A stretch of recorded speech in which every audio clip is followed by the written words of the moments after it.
My spouse, Clara, always justified her male best friend's crude remarks, claiming it was just his British wit. I responded with a calm, "I understand." So I mistakenly added his wife to a group chat, sharing his side-splitting comments about her. Now he's clarifying his humor to a divorce attorney. Clara has a blind spot, and it's shaped exactly like her friend Julian. They've been close since her study abroad stint in London 10 years ago, and to her, Julian is infallible. To me, he's as irritating as a splinter under your nail, arrogant, patronizing, and armed with a style of humor that's not just unfunny but outright toxic. He excels at what I call sneak attack insults, sharp jabs at someone's looks, career, or partner, followed by a quick chuckle to dismiss it as a jest. If anyone seems uneasy, Clara swoops in with her go-to line, delivered with a smug giggle. "Oh, you'll get used to Julian. It's just his British sense of humor." As if that's a golden pass to be unkind. For years, I tolerated it because I adore Clara, and Julian, though now living in our city, was mostly a side character. But lately, his jokes have grown meaner. He's taken to targeting his wife, Amelia, a genuinely warm, reserved woman who's utterly devoted to him. Conveniently, she's never present when Julian launches into his comedy routine for me and Clara. Last weekend pushed me over the edge. We invited Julian over for dinner while Amelia was away visiting her sister. Over drinks in the living room, he shared a tale about a catastrophic dinner party they'd hosted. He wrapped it up by saying, "The whole evening was a disaster because Amelia, bless her, has the cooking skills of a raccoon in a food processor. I swear her best dish is scorched broth." He burst into laughter. Clara tittered, giving me a look that said, "Isn't he hilarious?" I didn't smile. I stared at him and said, "That's a harsh thing to say about your wife." Julian's grin stiffened. "Relax, buddy," he replied. "It's a joke. She knows I'm teasing." Clara chimed in, "Honestly, Mark, it's just his British sense of humor. It's sharper than what we're used to. Don't take it so seriously." Sharper. That's how she described it. Not cruel, not disrespectful, but sharp. In that moment, watching my wife defend another man for belittling his spouse, something clicked in my mind, lit by a cold, ironic clarity. I looked at Clara, gave a polite smile, and said the words that sparked everything. "I understand." The thing is, Julian's not just a verbal jokester, he's also a relentless texter. For the past year, he's been part of a group chat with me and Clara, where he occasionally drops his brilliant quips. Most are mundane, but every so often there's a gem of pure venom, usually aimed at Amelia. I never cleared the chat. Maybe deep down I was saving receipts. After he left that night, I scrolled through the messages. It was a treasure trove of his sharp British wit. One from last month read, "Good grief, Amelia's trying on outfits for the Henderson wedding. She wants my opinion. It's like choosing which luggage you take on a trip. Both are clunky and hard to handle." Another from a few months earlier. "Spent the day with Amelia's folks. Now I get her personality. It's a plea for rescue, filtered through dull decor and overcooked veggies." My favorite was a photo of a sleek, overpriced sports car with the caption, "My midlife crisis will be legendary. Amelia's will probably be a new T-brand subscription. We're not the same." Reading them together, it wasn't sharp humor. It was a pattern of blatant disdain. And Clara had seen every message and never said a word.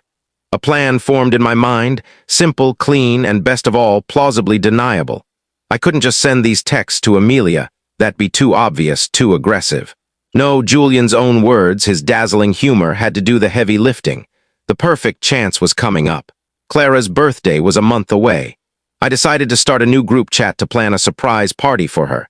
This gave me the ideal excuse to include a few mutual friends and to accidentally add the wrong person. We have a friend named Amy, and then there's Julian's wife, Amelia. Their names are awfully close in a contact list, aren't they? So I created a group chat called Clara's Surprise Birthday Bonanza. I added our pals Dave and Sarah plus Clara's sister. Then with pinpoint accuracy, I added Amelia instead of Amy. I let the chat simmer for an hour with a few basic messages about possible dates. Then I crafted my masterpiece. I screenshotted 5 of Julian's most biting texts about Amelia. I scrolled to the top of the party planning chat, took a deep breath, and posted the screenshots. I followed with a message, written to seem like it was for our close-knit crew. "Hey everyone, speaking of fun for Clara's birthday, I was just browsing my old chats with Julian. The guy's a comedy legend. These are too good not to share. Classic British wit." I set my phone on the table, face up, poured myself a drink, and waited for the digital fireworks I knew were coming. Update 1: The fallout from my accidental blunder was faster and more dramatic than I'd imagined. Within a minute, the first reply hit the Clara's surprise birthday bonanza chat. It was Amelia with a short, chilling message. "I don't get it. Mark, are these texts real?" Before I could type my shocked response, Clara's message flooded in, a frantic burst. "Mark, what are you doing? Delete this now. This is the wrong chat. Amelia in here." The all-caps screamed panic. It was glorious. Time for my act. I typed back, "Oh my gosh, Amelia, I'm so sorry. I meant to add our friend Amy. This is humiliating. I was just sharing a private joke. Please ignore those." But you can't unsee a screenshot of your husband likening you to clunky luggage. The chat went dead, a heavy, ominous silence. Amelia didn't respond again. She just quietly exited the group. That was scarier than any furious reply. Then my phone rang. "Clara, I let it go to voicemail." Then Julian called, ignored. A flurry of texts from Clara followed, each more desperate. "Answer the phone, Mark. You did this on purpose, I know it. Amelia's not picking up. Julian's freaking out. This is your fault." I let them simmer for 20 minutes, sipping my drink and savoring the hum of the fridge. Then I called Clara back, channeling my most contrite, frazzled tone. "Clara, honey, I'm so sorry," I started. "It was an honest mistake. I clicked the wrong name. I feel awful." She wasn't fooled. "Don't play innocent, Mark," she shouted. "You've always despised Julian. You did this to sabotage our friendship." Notice how her first concern wasn't the woman who'd just been humiliated or the fact that her best friend was a jerk. It was her bond with that jerk. It was the confirmation I needed. "Sabotage your friendship?" I asked, feigning puzzlement. "Why would it do that? They were just jokes. His British sense of humor, right? The sharp stuff you love. I'm sure Amelia gets it. He was only kidding." I could almost hear her mind glitch as I mirrored her flimsy excuse back at her. "It's different when she sees it like this," she faltered. "It's out of context." "What context makes the luggage joke funny?" I asked, all innocence. "Is there some British cultural reference I'm not getting?" She hung up. Julian called again, and this time I picked up. The smug, witty guy was gone, replaced by a frantic, whiny mess. "Mark, what have you done? Amelia saw the texts. She's not talking to me. You need to call her and say it was a prank, a joke, anything." "A prank?" I said, my tone icy. "I thought it was your famous humor. I was complimenting you, mate, showing our friends how funny you are. Surely your wife, of all people, loves your comedic brilliance." "You absolute," he began, but I cut him off. "You should talk to your wife, Julian. I'm sure you can explain the genius of your humor. Good luck." I hung up.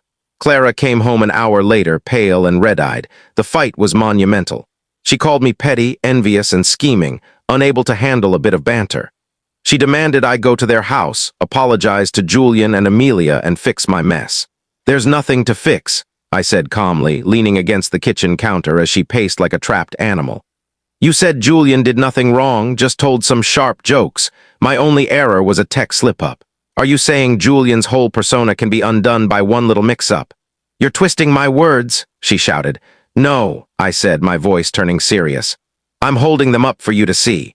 For years, you've excused his nastiness and called it culture. You've prioritized his ego over my feelings and, worse, over his wife's dignity. You don't get to be mad at me because the truth came out and it's ugly." She stared, speechless. Admitting I was right meant admitting she was wrong, and Clara couldn't do that. That night she slept in the guest room. The house is silent now, but the battle lines are drawn. She chose him. I chose reality. I don't know what's next for our marriage, but I know I didn't break it. Update 2-3 weeks after the group chat fiasco, the ripple effects have reshaped 2 homes. The biggest blow hit Julian. I pieced together the story from mutual friends in the original, uncorrupted party planning chat. After leaving the group, Amelia turned off her phone for hours. When she switched it back on, she didn't contact Julian or Clara. She called her sister. She packed a bag, and when Julian got home from whatever frantic errand he was running, she was on the couch, suitcase beside her. No yelling, no tears. She just looked at him with empty eyes and said, "I've gained some perspective on our marriage, Julian. I'll be at my sister's. My lawyer will contact you." And they did. Within a week, he was served divorce papers. Amelia, the gentle woman he thought he could mock without repercussions, had saved the group chat history. My accidental screenshots were now prime evidence in a legal case. His sharp British wit was being dissected by people charging hourly rates. At home, Clara and I became hostile roommates. She stayed in the guest room, and we communicated only through curt, essential texts. Her anger at me didn't fade, it hardened. In her eyes, I was the villain, responsible for wrecking Julian's marriage, not the man who disrespected his wife for years. Then came her retaliation attempt. With no legal or financial leverage, she went for social and emotional tactics. She ran to her family and a few close friends, spinning a curated story. I was a jealous husband who, in a fit of passive-aggressive spite, orchestrated a plot to ruin Julian's marriage over my inability to handle cultural humor differences. Her mother called me preaching about marriage's sanctity and how I should support Clara's friendships, not destroy them. I listened, then asked, "Would you be proud if your husband told everyone you cooked like a raccoon in a food processor?" Silence followed, and the call ended soon after. Next came a financial ploy, clumsy and obvious. Julian, now facing divorce costs, apparently whispered in Clara's ear. One evening, she cornered me in the kitchen. "Mark, we need to discuss money," she said, arms crossed. She claimed she'd been carrying an unfair load in our marriage and said Julian was considering asking me to repay a loan from years ago. It was nonsense. On a group trip years back, Julian covered a dinner because the restaurant didn't take my card. I paid him back in cash the next day now. They were attempting to spin that into some sort of unpaid debt. Clara also claimed she was emotionally scarred by the tense atmosphere I'd created in our home, insisting it was only fair I cover her therapy costs. I just looked at her, stunned by the nerve. Their gall was staggering. They were trying to make me pay for the fallout of their own choices. "No," I said plainly. "No," she stammered. "What do you mean no?" "I mean no," I repeated, my voice steady.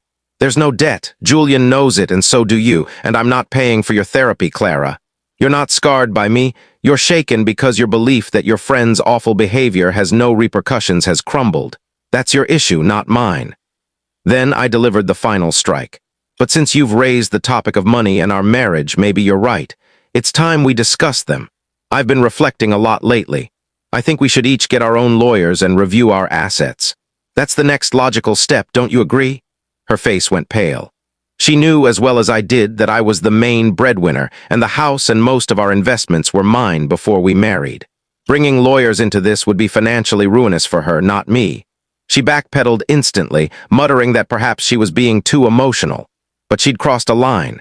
She'd schemed with her friend to try to squeeze money out of me. She'd made her final choice, and I knew what I had to do. Final update ***. 6 months have passed since my last update, and the chaotic saga of Julian's life, and by extension my marriage, has reached its final twist. Let's start with Julian. His divorce was a catastrophe, like calling a plane crash a slight turbulence. It was an utter disaster for him. Amelia, armed with undeniable evidence of his disdain for her, was unyielding. Her attorney used the text messages to push for a settlement that factored in emotional harm. It wasn't just about splitting assets anymore. It was about recompense for years of being the target of his private, degrading jabs. Every witty remark was dissected in legal filings. The quip about her cooking, her family, her fashion choices. They formed a tapestry of contempt that no judge found entertaining. Word is, during a deposition, Julian was asked to clarify the comedic intent behind the clunky luggage remark. He tried to lean on the "it's a British thing" excuse, only for the opposing lawyer to dryly ask if he could name the specific part of the UK where mocking one's spouse was a cultural gem. In the end, he lost a hefty chunk of his wealth. Amelia got the house and a very generous settlement. He's now said to be living in a cramped, overpriced flat, a much gloomier version of himself. His cleverness seems to have deserted him now that it comes with a steep cost. As for Clara, after our talk about lawyers, she seemed to grasp the shakiness of her position. She made a few half-hearted stabs at reconciliation, leaving articles about communication styles on the counter or suggesting couples therapy. But she never offered a real apology. She never acknowledged that Julian's actions were wrong, or that defending him was a betrayal of me. Her efforts to mend things were about restoring her own ease, not rebuilding our trust. It was too little, too late. I saw her for who she was, a person whose moral compass was so warped that she'd choose a cruel friend over her own husband. I couldn't respect someone who only reconsidered her stance when she realized it might hit her wallet. So I followed through on my own advice. I hired a lawyer and filed for divorce. The process was surprisingly smooth and quick. Our prenuptial agreement, which I'd insisted on years ago, held up flawlessly. Our assets were split exactly as outlined. She had no claim to my premarital assets, including the house. She left with the money she brought into the marriage, plus a small share of our joint savings. She was stunned, apparently believing the prenup was just a formality that wouldn't hold. She was mistaken.